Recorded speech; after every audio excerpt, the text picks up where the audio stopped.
مجھے افسوس سے کہنا پڑتا ہے کہ اسپیکر صاحب جس طرح کا الیکشن ہوا میں سمجھتا ہوں کہ طاہر القادری ٹھیک کہہ رہے تھے.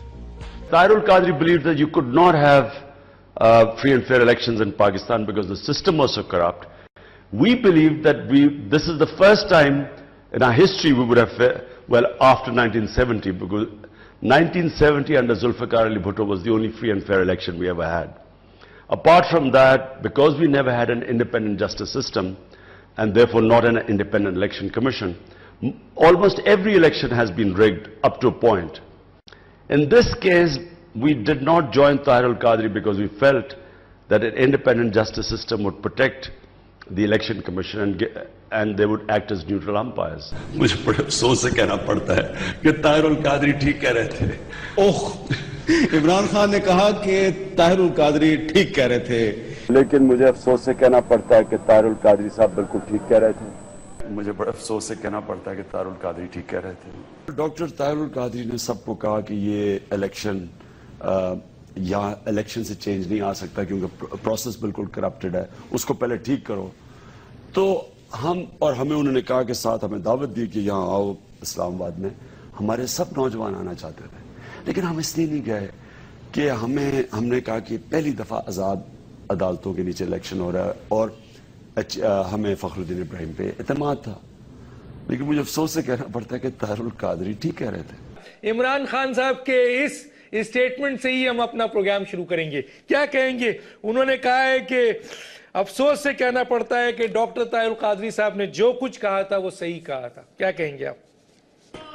کہ جو میں کہہ رہا ہوں اس کو سمجھیں کہ اگر میں نے 23 دسمبر سے 17 مارچ تک جو کہا وہ سچ ثابت ہوا تو پھر میرے پیغام کو مستقبل میں بھی سمجھیں انشاءاللہ سچ ثابت ہوگا. اور وہ یہ کہ اس سیاسی نظام اور اس انتخابی نظام کے تحت کبھی کبھی کبھی تبدیلی نہیں آئے گی. اس کو ٹھوکر مار دیں, رد کر دیں اور اٹھ کے کھڑے ہو میرے ساتھ. میں انشاءاللہ پھر لیڈ کروں گا اور پرامن انقلاب کے لیے قوم کو ان کے حقوق دلانے کے لیے کروں گا. پہلا کام تو یہ کریں, I don't need any disobedience. پہلے تو میں ساتھ مانگتا ہوں کہ قوم میرا ساتھ, قوم احتجاج, کسان بھی اٹھیں, تاجر بھی اٹھیں, مزدور بھی اٹھیں, صحافی بھائی بھی اٹھیں, لائرز بھی اٹھیں, اس سوسائٹی کا ایوری سنگل سیگمنٹ اٹھے اور وہ سمجھے کہ یہ نظام ہمارا دشمن ہے, یہ نظام اس ملک کا دشمن ہے, یہ نظام جمہوریت کا دشمن ہے, یہ نظام عوام کا دشمن ہے. اس نظام کے ذریعے آنے والوں کے ہاتھوں کبھی کرپشن کا خاتمہ نہیں ہوگا. جب میں دیکھوں گا کہ اتنی تعداد عوام کی ایکچولی ہر طرف اٹھ کھڑی ہوئی ہے, پھر اس نظام کے بدلنے کی میں کال دوں گا.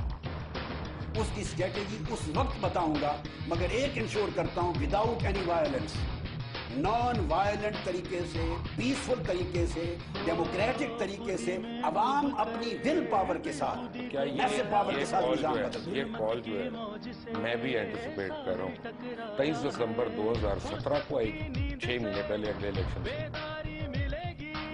قوم اگر چند مہینوں میں سال کے اندر تیار ہو جائے یہ تبدیلی سال میں آ سکتی ہے.